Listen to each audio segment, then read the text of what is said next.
Barka da zuwa taskar waliyyai.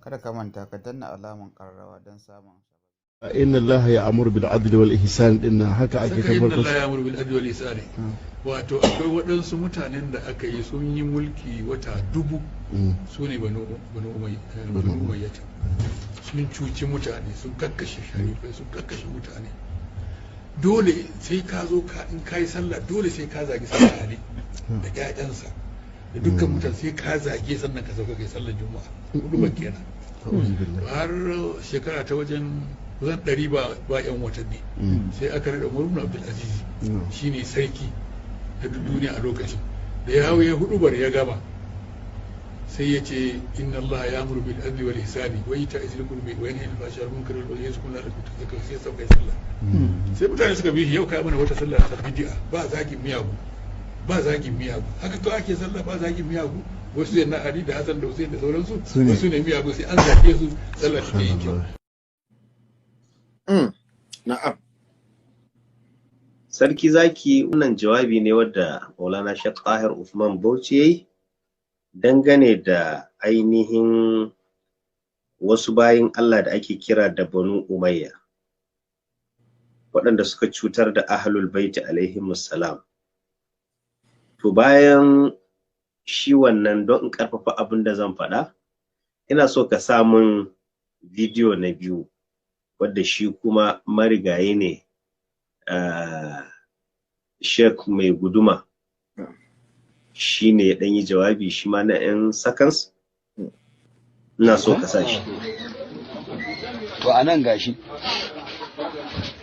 an Sa'ad bin Abi Waqqas qala qadima Muawiya fi ba'al hajjati fada kala alaihi Sa'adu ya shiga fada karu aliya suka ambaci Ali fanala minhu sai ya ce wai me yasa ne yasa aka buge shi yace me yasa baka je ka zagi Ali ba fa gariba Sa'adu da aka buge shi sai ya fushi fa kala yace taqulu hadha lirajul Ma'awiya kai ashe ba mutumin kirki bane kake ga namijin da samitu rasulullahi ya qulu naji annabi yana cewa man kuntu maulahu fa aliyu maulahu duk wanda ni ne shugaban shi Ali ne shugaban shi ko ne bai faɗi wannan ba gaban Ma'awiyan fa shi yasa wannan wanda aka tona a Sham aka tadda jinin shi na kartuwan nan ai mutanen Ma'awiya ne suka babbage shi suka kai wasu sun ce ma Sa'adin ne aka buge aka kashe akan wannan magana to shine da aka ciro shi yanzu kuma lafiyar shi kalau har jini tsartuwa ka fuska shi lafiyar ta kalau an yi abu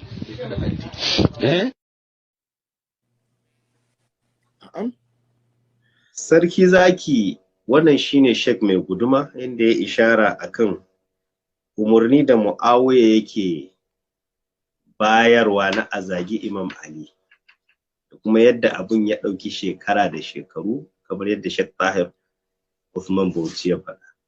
Zan so ka sake samun shi ma ɗaya bidiyo ɗin don duk abu guda suke faɗa. Wato lokacin da Hisham ibn Abdul Malik shine yarima mai jiran gado a daular Banu Umayya. To an san Banu Umayya ba sa son Sayyidina Ali. Mutanen Syria bal har cewa limamai suke ma in sun yi hudu ba su rinka tsine ma Sayyidina Ali da Ahlul Bait. Sai Umar ibn Abdul Aziz ne ya tsayar da wannan. Amma da sarakunan Banu Umayya saboda yakin da ya kasance tsakanin Sayyidina Ali da Muawiya abinda suke yi kenan. Sarki zaki wannan shi kuma bangaren Ahlus Sunna ne kaman Wahabiya kenan. Shine ake kiran shi Dr. Bashir Aliyu nake ga shi a Kano yake shi ma duk abin da dai Sheikh Tahir da marigayin mai guduma suka faɗa duk abu ɗaya ne. Shine wani lokaci an samu wasu mutane da ake kira da Banu Umayya waɗanda suka dinga gaba da Ahlul Baiti suka dinga sa ana zagin Imam Ali akan mimbari ana la'antarsa kamar yadda Sheikh Tahir Usman Bauchi ya faɗa. Wadda ta kai ga lokacin da Umar bin Abdul Aziz ya zo ya yi sallah maimakon ya yi zagi shi sai ce inna Allah ya amuru bil adli wal ihsani wa ita'i zil qurba wa yanha 'anil fahsha'i wal munkar wal baghi ya'idhukum la'allakum tadhakkarun. Yazo ya ambaci wannan aya, ba a ji yayi zagi ba, sai aka ce kuma ka ji yayi sallah wai bai zagi miyagu ba, kamar yadda Sheikh Fahir ya faɗa. So a lokacin akan zagi Imam Ali, Hassan, Husaini,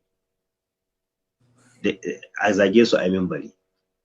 To sarki zaki, mu bambancin mu da irin su Malam Musa Yusuf Asadu Sunna shine waɗanda suka yi wannan zagin kuma ba za mu koma mu zo muna ce radiyallahu anhu ba zai yiwu ina tare da Imam Ali ina tare da mai zagin sa ba zai yiwu ba. Irin wannan soyayya ne mu ba za mu yi ba. Mu ba mu hana su yi ta yin nasu ba fa, su yi ta yi. Kamar ka ce in ka ga dama ka ce Sayyidina Ammar radiyallahu anhu wadda Sayyidina Muawiya radiyallahu anhu ya sa a kashe. In ka ga dama kai, mu bai dame mu ba. Mu ne muke cewa mu ba za mu yi ba. Kuma wannan shine shi an cin. Wulaya muka yi ma ahlul baiti. Kenan waɗanda suke kiyayya da su da gaba da su, mu kuma mun musu bara'a. Mun musu bara'a nace sarki zaki, ba muna zagin su ba. Akwai bambanci tsakanin zagi da bara'a. Bara'a shine ba ni ba shi. Zagi kuma wani abu ne da. So sarki zaki ya zuwa yanzu wannan shine abubuwan da muke faɗa.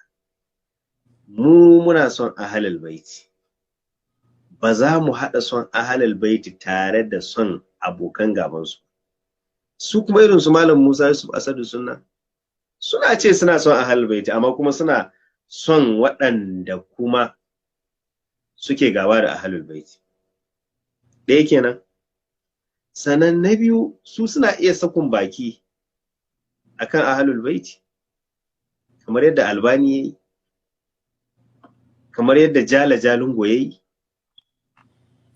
Ba na ce dole shi Malami Musa Yusuf Asadu Sunnan yayi ba, amma a cikin mutanen su ne ake samun masu yi. Akan samu mutum irin Ibn Taymiyyah ya ce Imam Ali ya musulunta a yaro, kuma imanin yaro bai inganta ba bisa magana mashhuri. Duk wannan auren su ba laifi bane. Mu ba zai yiwu mu yi wannan ba. Shi yasa ku yi naku mu yi namu. Na dan leka sai naga wasu suna ma hujumi sarki zaki. Da ka sanya za a yi wannan raddin. Sai suna cewa ba ka ce baka so a dinga radda ba. Sun gagara fahimtar cewa Malam Musa shi ya fara magana, mu yanzu muka yi raddi. Ma'anar raddi shine me? Mayarwa da martani. Wato an kawo ma martani ne, sai ka mayar da martani. Saboda haka da bai yi wannan ba, da ba zamana a yau. Kuma ba ina so ne ya daina ba. Wallahi ina so ya ci gaba, saboda duk lokacin da ya yi irin wannan sai mun samu damar isar wa mutane abubuwan da su mutanen ba su sani. Saboda haka akan wannan ina ci gaba da godiya gare shi.